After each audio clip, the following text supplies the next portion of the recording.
Hey, everybody. Welcome to another episode of Revenue Revels. I'm Max Greenwald, CEO and founder of Warmly. And in today's episode, we welcome Areya Dargahi, who is a director of mid-market sales at Gainsight, a Series E SaaS company that helps businesses drive efficient growth by unifying the post-sales customer journey.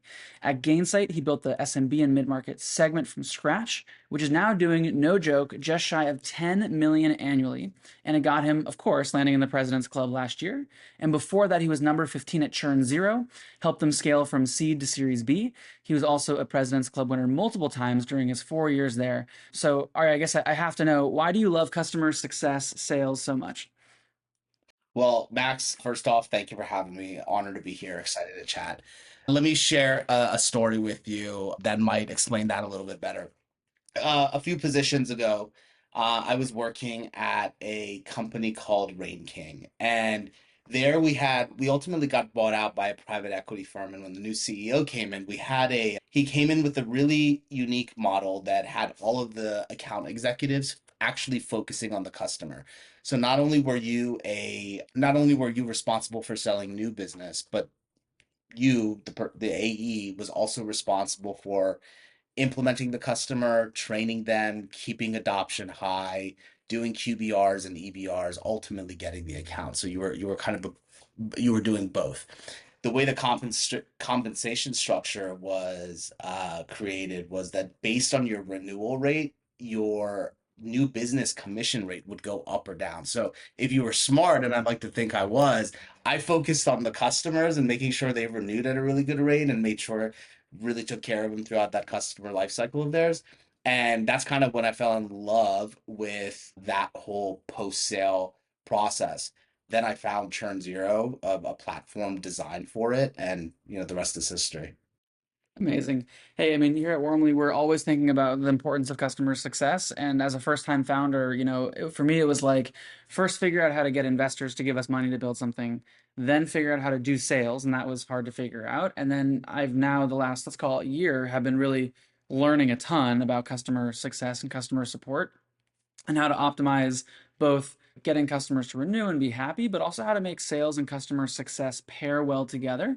Maybe talk to us for a second about at Churn Zero or at Gainsight, what, especially with the new segments that you've been building, how do you think about getting sales and customer success to collaborate well?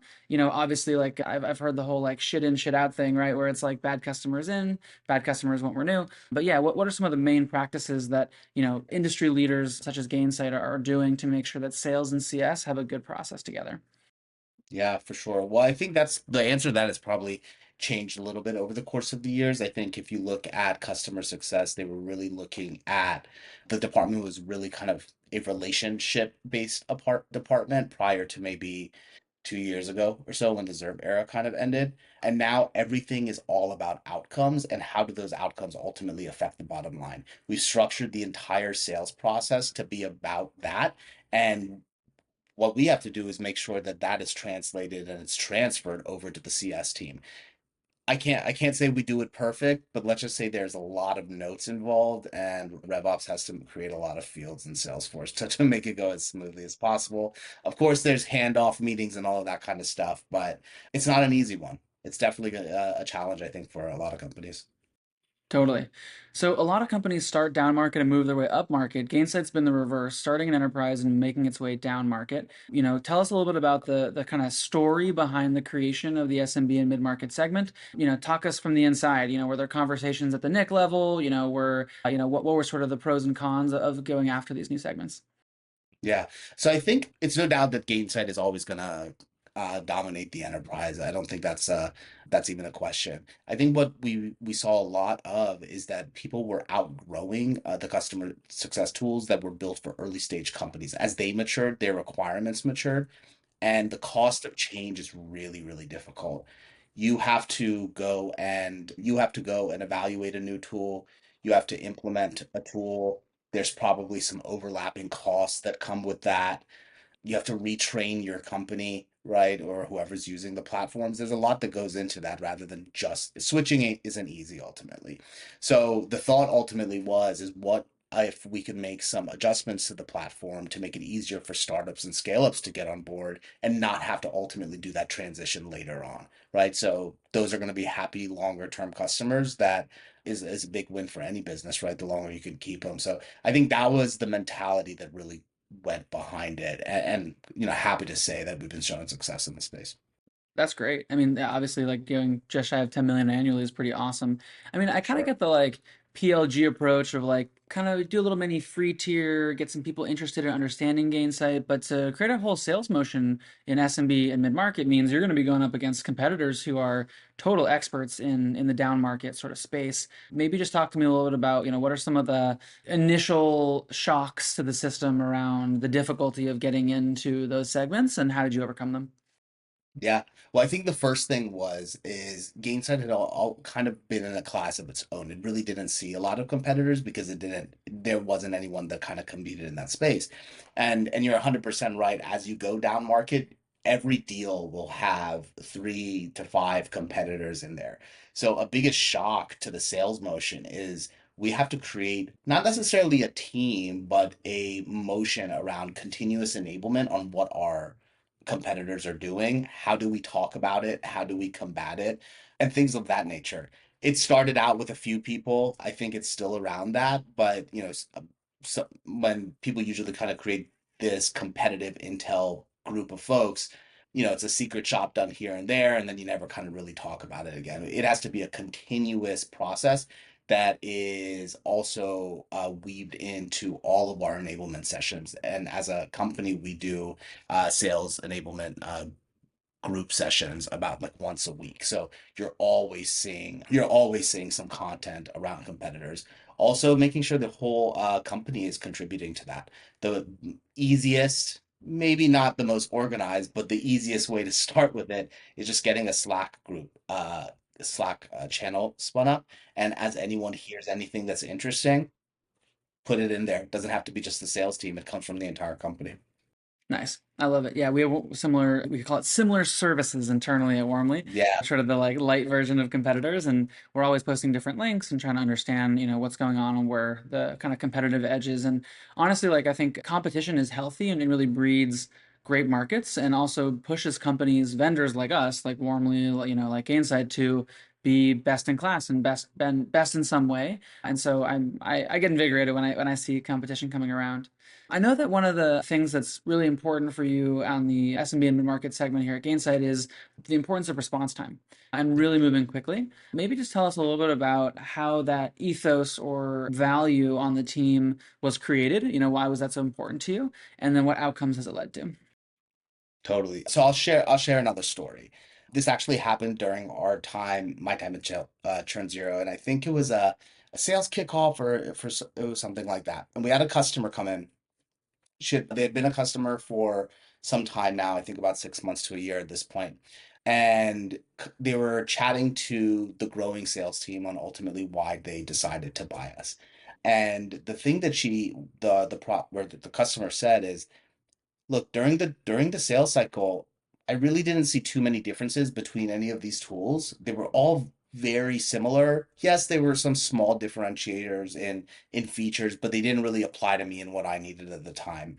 But the way that I actually ended up picking you guys is I sent our sales rep a note on Sunday night as I was getting caught up on work and catching up for the week. And I didn't really expect a response. I was expecting one, Monday, maybe even Tuesday. But not only did he respond pretty quickly, he responded on a Sunday night. And that is a company that I want to work with. Not necessarily that it is bending over and just making sure that everything is responded to really quickly, but is someone that's got my back, right? I know that I could trust this company and they're making sure that I'm covered. And I think at that point it kind of just stuck out to me. It's not about the features. It's not about, because those could be built. We're building entire applications with AI pretty quickly, right? It's not about the features. It's about the experience that you're giving to your prospect or customer. And I think response time is just a really big component of that. Nice. I mean, awesome and great way to get the kind of team involved. Like as a manager and leader, though, like how do you encourage the Sunday night response time? Like one of the things I struggle with And maybe because it's coming from like me as CEO and founder, but like I'm not gonna go to my team and be like, hey, like I expect you to work Yeah. weekends. Like that's gonna be a tough sort of pill to swallow in terms of getting people to join. I mean, don't tell anyone, but like I obviously want people to work weekends and I want them to work hard, right? Yeah. But yeah, how do you sort of talk about the that ethos of the team? Yeah, I think one of the main things is making sure that they also understand that it's not about like the same thing that we just talked about. It's not about features, it's about the experience that you're giving to the customer. And look, I'm never going to reprimand you if you don't send an email after 5. Like it's up to you. You can do that when you get on board the next day. But your competitor might be, right? And do you want to lose because something silly like that? Look, when I'm not telling you to stop having dinner with your family because you got to get caught up on work emails. What I'm do telling you is recognize that when people are waiting for something, that it's that gap brings emotion, and just be cognizant of that and get to it as quickly as you can. Doesn't have to be immediate. Just be mindful of when it's coming in versus the time you're responding to it. Yeah. One of the insights that I think you shared was that the industry the last couple of years in customer success has moved very quickly toward being outcome driven and maybe away from that sort of classic relationship based customer success approach. And at the same time, you're saying that people who are you're winning deals with in the SMB and mid market segment are excited when the sales rep shows a level of customer support and interest that is, Yeah. a level of customer service that is relationship based, that is like, quick, that is, fast. And maybe on the one hand, I'm thinking, oh, well, I guess that is outcome based, right? It's sort of like the outcome you're looking for is fast response time from my sales rep because it indicates a broader culture thing from the company. But yeah, I mean, like to what extent does relationship selling versus outcome selling matter in the sales process of 2024? I think both play an equal part, right? So I think have building a really great relationship gets you to a point where you can actually have these outcome-based conversations that are not just first level or second level, right? Really getting deep into the weeds with them, understanding what their metrics are, not something you get on a discovery call, but once they like really bring you into their world a few calls in, right? And then the relationship that you're building ultimately is going to lend itself to trust, which then gets you that conversation with the CFO where you need to make that business case. The two go hand in hand. Without one, you don't have the other. Yep. What I kind of love about you running a sales team at Gainsight, the leader in customer success, is this lesson, right, of the importance of response time feels like it oozes from best practices for existing customers, but you're really showing, hey, this is actually like a net new business thing as well. That's really impactful. Talk to me more like about just sort of lessons learned from the world of customer success or customer service that can be brought more into sales culture. Yeah. I think one of the thing is that even after a sale is made, there's still a lot of risk involved, right? Like for this customer, they have to get implemented properly. They have to see adoption. They have to make sure that they're kind of showing that impact to the leaders that ultimately approve this, right? Not in every case, but maybe a job is on the line if this doesn't ultimately work out and they made, tens of thousands of dollars in spend.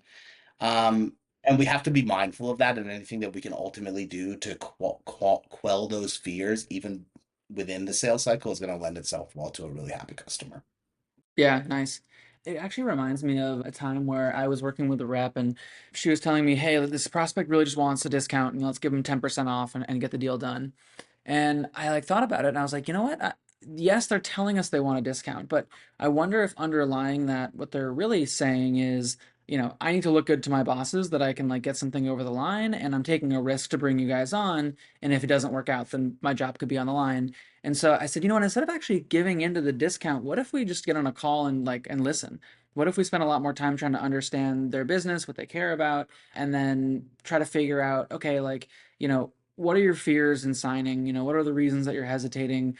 What's it gonna, what do you need to get across to your team that is gonna make you look like a total hero and bringing us in? And it turned out that beyond sort of just the discount on price, speed to implementation and sort of guarantees around ROI were two things that actually reduced anxiety a lot more than the value of the 10% discount.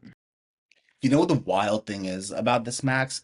it's funny that they never bring it up. Not never, but they don't bring it up as often as you would think. You, as a salesperson or someone that's part of that deal, is ready to have any kind of conversation that they ultimately bring up. But there's all these fears going on in the background of what if this doesn't work? How do I de-risk it? All of these things that they don't bring up. I don't know why. I wish I could solve that one, right?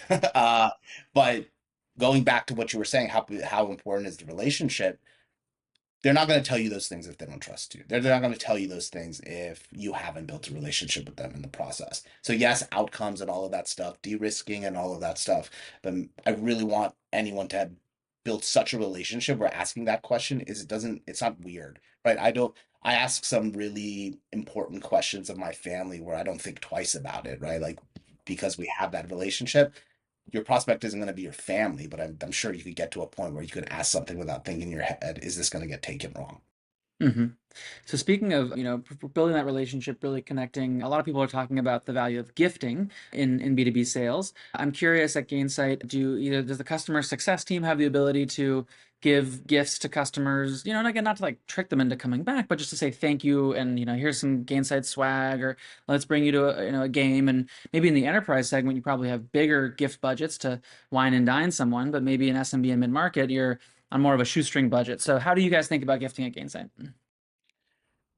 Use your best judgment, but never really do it as a bribe. I'll give you a story. Just like this past quarter, we had a deal that was kind of on the edge, and it was, it had some risk of pushing.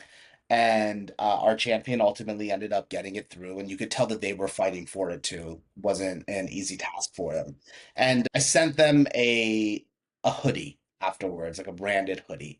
It's a little gift. It shows like we care, like we really appreciate the work that you put into this. We didn't have like the connections at the CFO level. They were really doing our work. I wish we did, but they were doing our work on that side.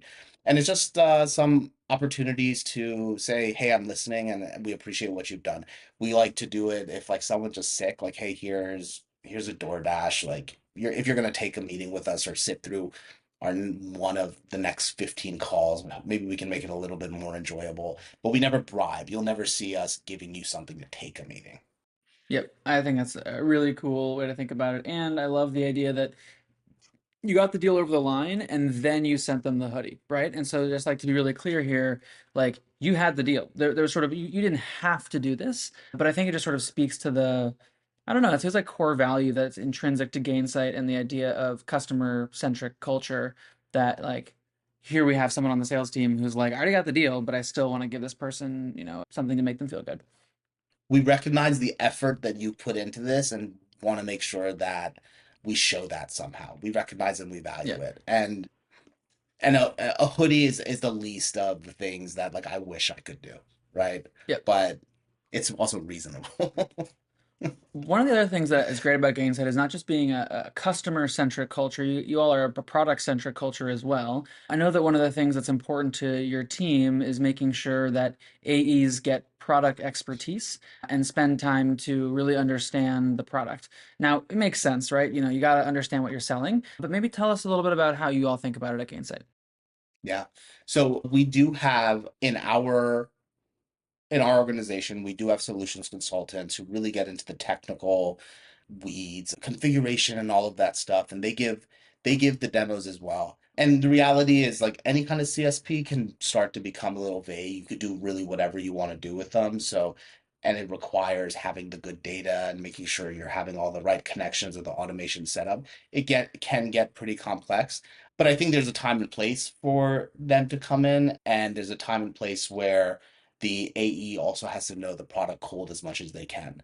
This kind of goes back into making sure that we're continuously showing value. And if we can't ever answer any question and everything is oh, I'll have to get back to you, we kind of start losing trust. We kind of start losing a little bit of credibility. Why are they talking to us if we can't answer anything for them?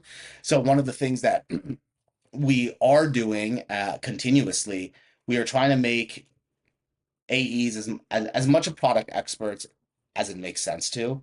We want to make sure that they can give their own demos. We have 5 products, so making sure that they could give their own demos for 5 products We have already built GPTs where we uploaded all of our documentation to. So like when somebody gets a question, it's not just they don't need to go to a Slack channel, ask someone else. They have ways that they can look it up themselves. We want to create as much self-sufficiency as we can and use our solutions consultant the best way that we can as well as partners, not just like people we go to for technical questions. Nice. Yeah, I mean that's a really cool insight right there. It's just the idea of creating internal documentation using GPT to sort of enable folks, especially in a complex platform product that you have. Yeah, I'm curious, like any other sort of internal wiki or documentation-y tips that you feel like has done a good job at ramping up your reps faster at understanding the product. I'll tell you, when I first got here, I wanted to make sure that I wanted to make sure that all of my AEs were giving their own demos, and I think that that was a little bit of a newer motion at Gainsight at the time. So one of the things that we did is we have really great technical documentation, but folks on the pre-sale side, or especially the AEs, don't tend to go there. I created kind of like a four-part kind of training path into giving a really good demo and knowing your product. The first step is really primitive. I took a Google Doc and I wrote down all of our features, or the core ones, and asked really basic questions around each one. What does it do? Why would your customer care that we have this? What are some differentiators and against our competitors? And maybe what are two questions that you would ask in the discovery that might bring value to this feature? And like a open book grade school homework, I said, go find it. All of the answers are out there on the internet and within our support documentation. It became a little bit of a forcing function. And then when they came back and it was done, we went through the answers. I did it myself just to, make sure that they see me doing it too. And then what we did is we translated that into where each of those features live inside the platform, and then kind of a bunch of mocks with case studies and everything. That kind of system, if you will, progression lended itself for them to actually like know what they're talking about, what each thing does, how can they highlight it as a value add specific to this person's business. It wasn't just kind of like a 5-minute training video. So you have to be strategic about it and you have to be mindful if you want them to learn. It makes me think of like creating a scavenger hunt game. I mean, I know that there's a lot of companies thinking about how to gamify sales and sales learning, but it's almost like you sort of sent them on a bit of a scavenger hunt around the internet to say, hey, we really know that you'll be more effective at landing deals if you can be a product expert. You're not a product expert yet. You're gonna have to spend a lot of time reading probably pretty boring documentation. Though I'm sure the Totally. Gainsight documentation is not boring and it's amazing. Shout out to the whoever the Gainsight technical writers are. But if you can create a little bit of fun and spin around, hey, this is exciting. Like you're learning about, the detailed nuances of a decade of engineering work that has created this excellent product that you're going to be selling. I always ask the question when we get back together, when we create kind of little homework assignments like this. Did you see this as grunt work or did you see this as something that was helpful? Yeah. Um, every single time they say, I initially was kind of annoyed that I was asked to do this, but as I started to do it and I realized I was actually learning some stuff, then it felt valuable. It's a forcing function for sure. Yeah, absolutely.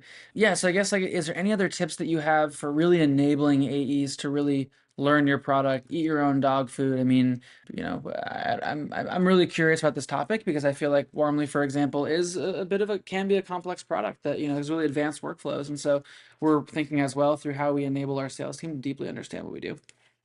Look, I think anyone who puts their mind to something can ultimately accomplish it, but there needs to be a reason to do it. So these have to be things that are driven from leadership. This has to be things that are continuously reinforced that happen during enablement sessions or whatever you guys kind of have happening at whatever stage of company. It can't just be one person kind of just screaming, "Hey, we should do this."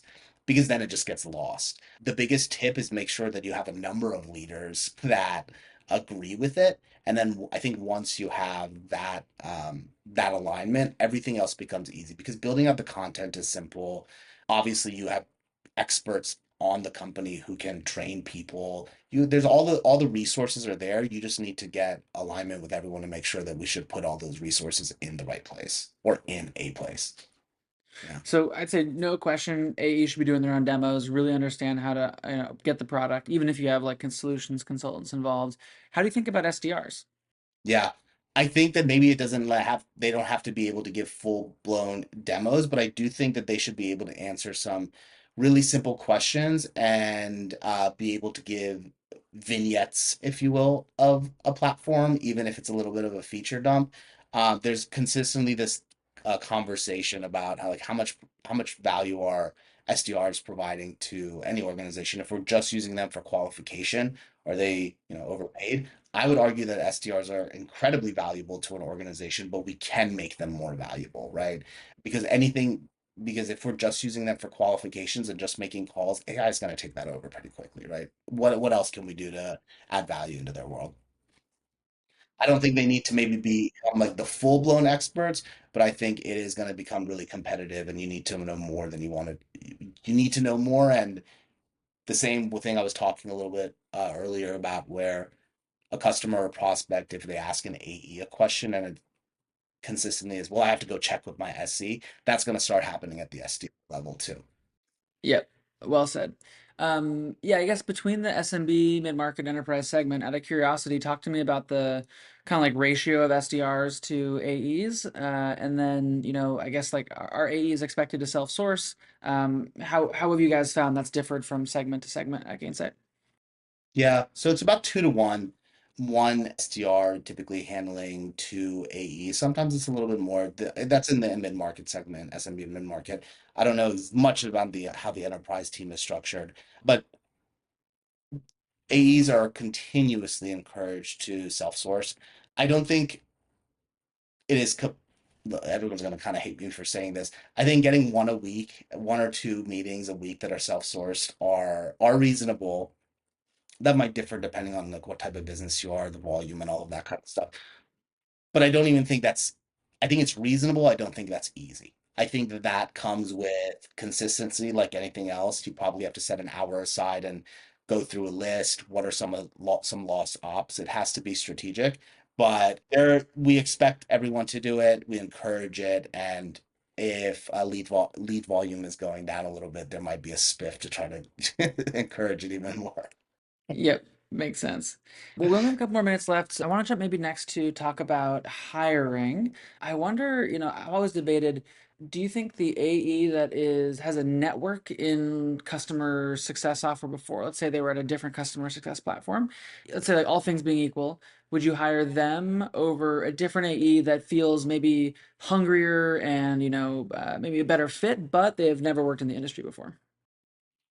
I was actually reading a post today. I forgot who it was by, and it said never hire somebody based on their Rolodex because even if they can put it into use, it might be for the first quarter or the first year, and then they can't really tap into it again, right? And I kind of am a believer of that. Don't focus on the network, focus on expertise.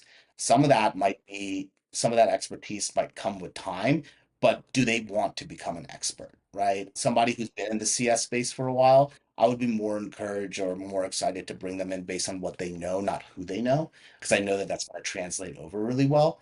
But if somebody shows me that they're willing to do all of the steps and put all the time in, attend the events, do all the work that is required to become an expert, that's somebody I'm picking every day.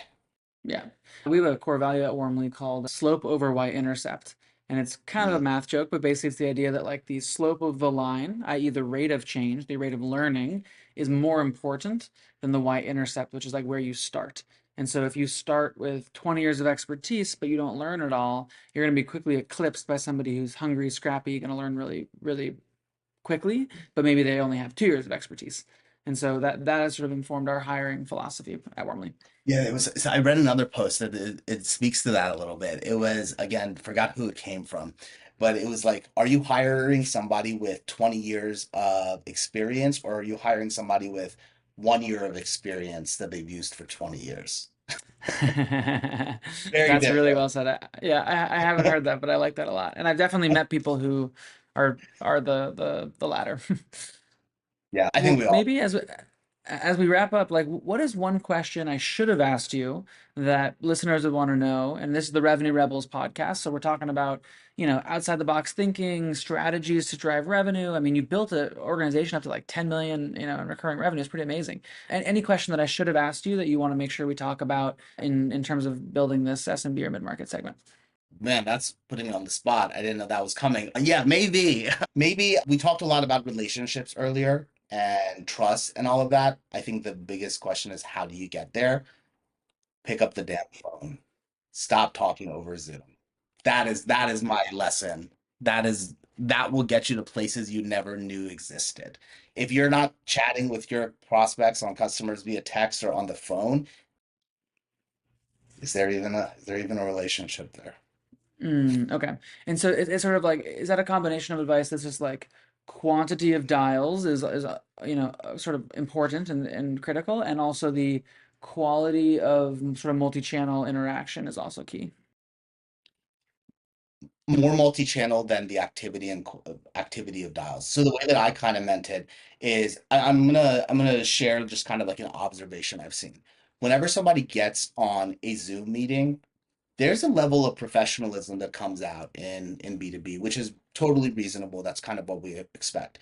If, and I'm sure you've seen it, if there's multiple people on a Zoom call, nobody really wants to speak up because they don't know how it'll be perceived by their colleagues. Did they say the right thing? Absolutely. When you have a champion after that call and you notice everyone's quiet, why don't you just give them a quick shout on their actual phone? You'd be amazed by how much more information that they'll give you when you're off of the Zoom and all those people aren't in the same space. It becomes friendlier, it becomes a little bit more open, and you learn so much more than you ever do on a Zoom call. That's my take. That's my hot take. That's a great hot take. I'm gonna go post that to our AEs right now about their bottom of funnel deals. Well, Arya, thank you so much for taking the time. Once again, Arya founded the SMB and mid-market segment at Gainsight from scratch, building it up to 10 million annually, which is pretty cool. Definitely some great tips on this call. Really great learnings for me around the importance of, I guess, really just learnings from a customer-centric organization that you brought to the table and onto a sales team around response time, around being product experts, around really just, I guess, the going the extra mile and helping get sales over the line, which at the end of the day, in a more increasingly competitive world, especially as you created these new segments in more competitive places than Gainsight was used to, these are sort of seem pretty clear now, important tactics to get deals done. Totally. It was a great time, Max. Thanks for having me. Awesome. Have a good one. Bye. Yeah, let's do it again. Bye.